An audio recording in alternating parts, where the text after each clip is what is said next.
Je vais à la rencontre des hommes, bergers, paysans, vignerons et manadiers, qui sont le cœur de ce pays, de cette Provence que j'aime tant.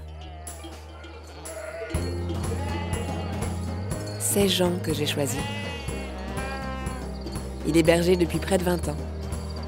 Il est fort et simple, comme la nature dans laquelle il vit. C'est dans ses yeux que je lis cette force et cette simplicité. Il est tout attaché à ses bêtes, et ce n'est pas sans difficulté qu'il a accepté que je fasse son portrait.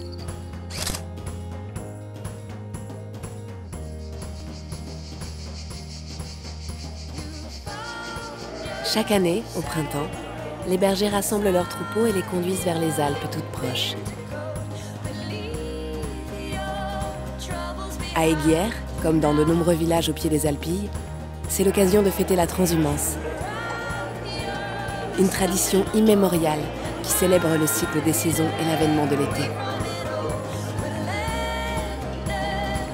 L'olivier nous rattache au premier temps de notre civilisation, dit-on. D'or liquide, son huile capture le soleil dans ses reflets. Deviendrai-je poète ?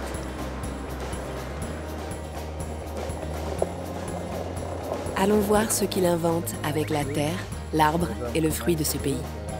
On ne va pas les traiter là, au moment de la floraison. Je suis avec Émile, un des plus anciens oléiculteurs du pays. Il m'initie au mystère de l'huile d'olive.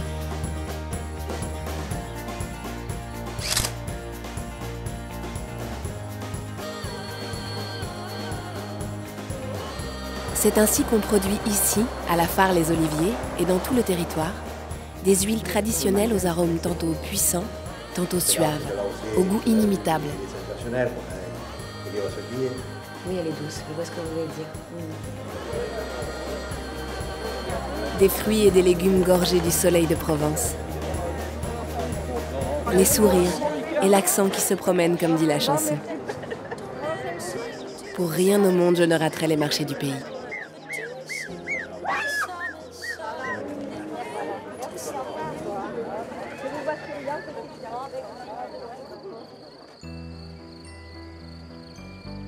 C'est à Lançon de Provence que je rencontre Éric, mon vigneron.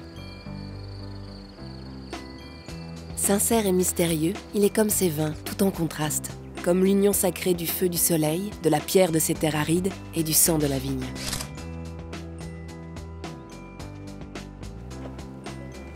Ouais, une belle grappe. Ça c'est prêt, ça serait presque prêt à vendanger. Par contre, après ce qu'il y a derrière, c'est qu'on a des grains un peu roses, tout ça. Puis la tendance maintenant, surtout sur le rosé, c'est que les gens, entre guillemets, ils vont se donc dessus, on a arrondira un Grenache, Syrah, Mourvèdre, Counois, Rolle. Je découvre avec lui l'alchimie magique des cépages pour concevoir ces vins élégants et généreux.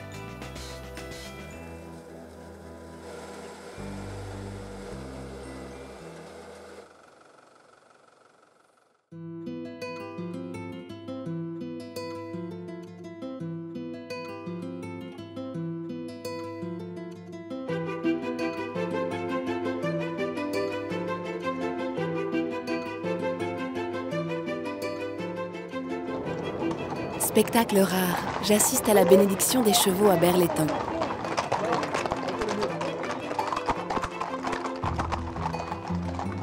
Je suis de la fête, moi aussi.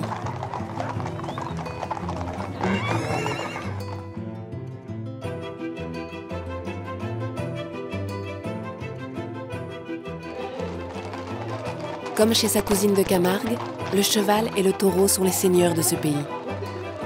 Abrivades et courses taurines sont l'occasion de défier les taureaux et pour les plus téméraires, de montrer leur force et leur courage. Je me souviens que sur les fresques de l'île de Crète, on voit, 1000 ans avant notre ère, s'affronter hommes et taureaux. Et aujourd'hui, 20 siècles plus tard, j'ai capturé dans mon objectif un homme et son fils, messieurs Agu, manadiers de leur état, qui font profession d'élever et de conduire au jeu moderne ces redoutables bovins.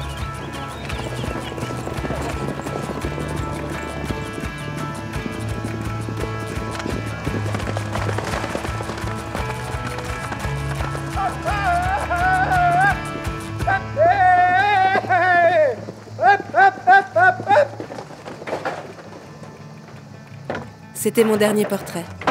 J'ai l'air de plaisanter, mais je n'en menais pas large.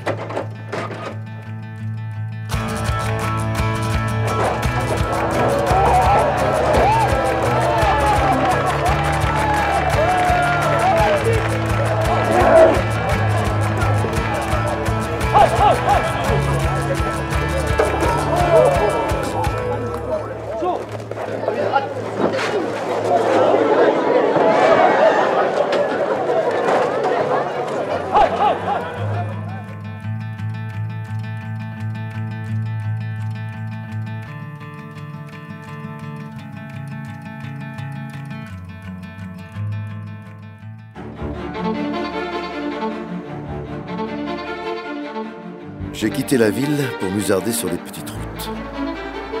J'aime allier plaisir et culture, et tout près de Vernègue, une jolie surprise m'attend.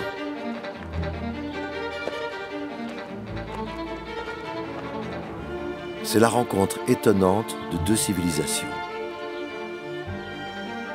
Ce temple romain qu'on a dit consacré à Diane, après la découverte d'une statue de cette déesse, tout près de là, et cette chapelle romane de Saint-Césaire, trapue et austère, levée contre les vestiges antiques. Avant de rejoindre Salon de Provence, je fais un petit détour pour admirer à Oron l'abbaye Saint-Pierre des Canons, où la noblesse de l'architecture se conjugue à la plus haute spiritualité. Depuis toutes ces années, c'est toujours avec une émotion particulière que je reviens dans la ville de Nostradamus. C'est un humaniste comme Rabelais, il exerce la médecine et soigne avec succès les maladies du temps, et même la redoutable peste qui ravagea Aix-en-Provence en 1555.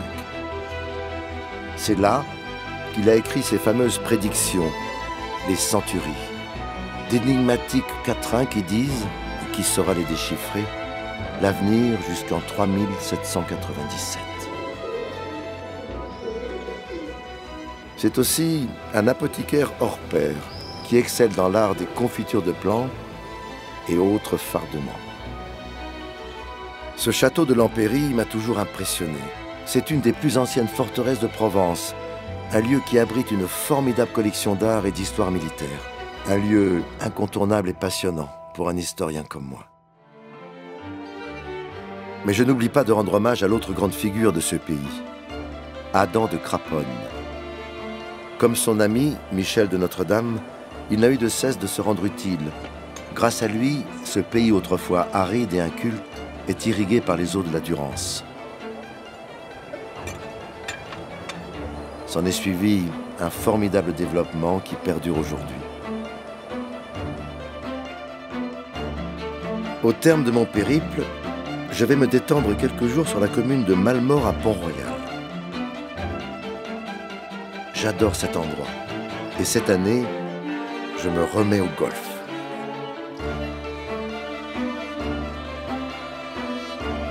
Eh oui, on peut être savant et sportif. J'en suis un bel exemple, non ?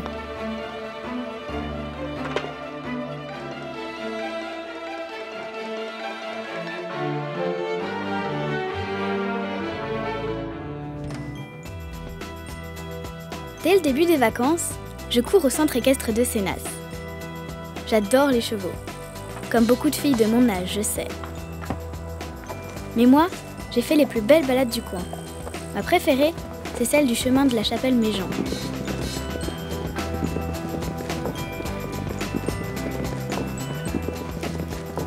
Les environs sont trop beaux. Il y a plein de châteaux. Celui de la Barbin est magnifique. Quand on le visite, c'est comme un voyage au temps des princesses. Ici, on rentre dans la galerie. C'est la plus grande pièce du château, la première que les enfants vont voir en arrivant. C'est pour ça qu'elle est ici.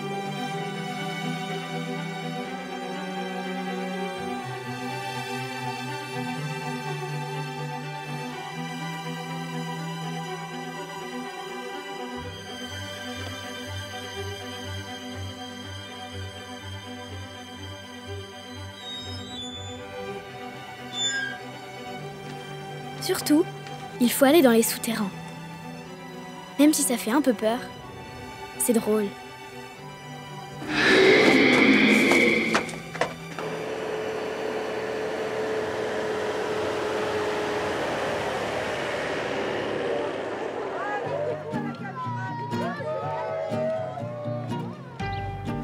Le zoo de la Barbin, c'est le plus grand parc animalier de la région. On peut y voir près de 500 animaux.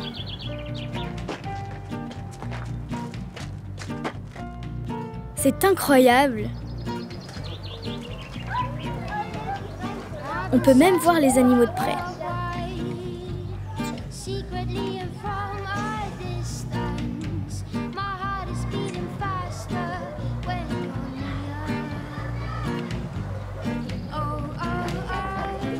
Oh, le monstre!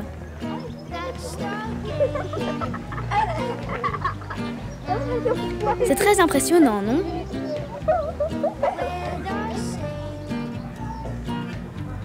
Ils sont trop mignons.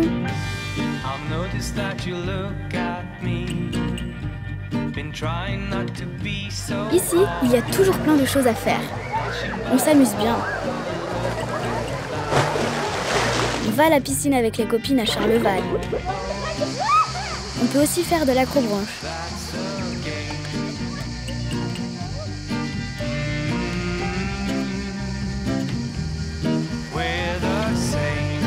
Je suis très douée, paraît-il.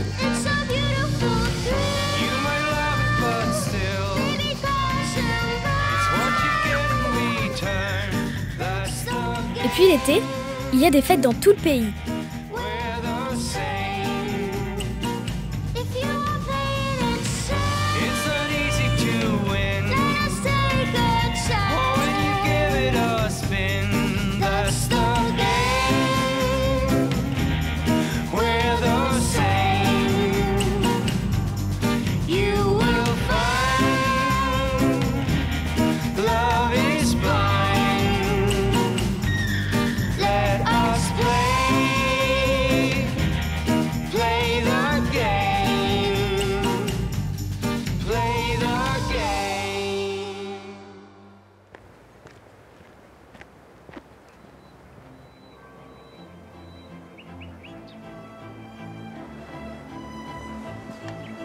Je suis un amoureux des paysages de cette région.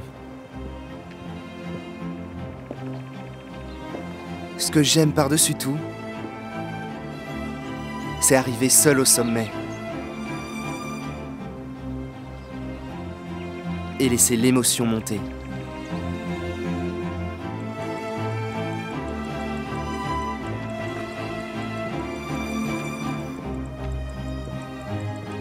À l'abrupte de la paroi rocheuse de Calès, les grottes qui percent la muraille de calcaire furent des habitations troglodytes.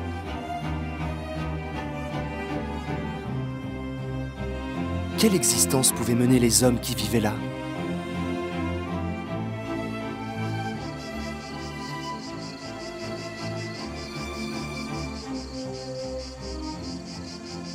Le rythme de la marche s'accorde avec la pensée qui vagabonde et m'emporte hors du temps.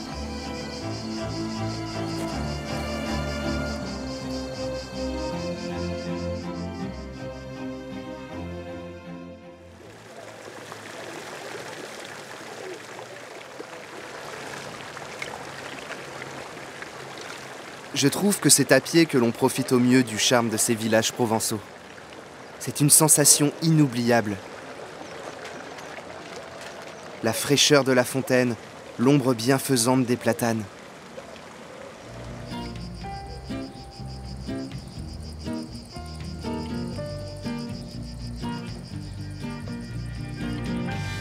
Je vais de découverte en découverte.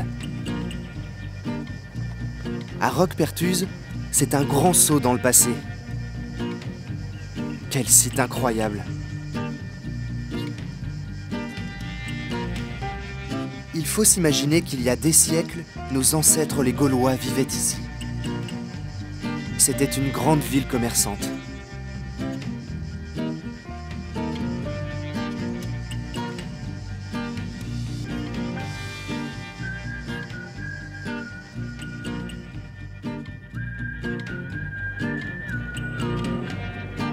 Avant de retrouver les espaces préservés de la Petite Camargue, Je vais voir sur l'étang de Berre mon ami Manu. C'est un dingue de sport nautique. Après toute cette marche, un peu de bateau me fera du bien.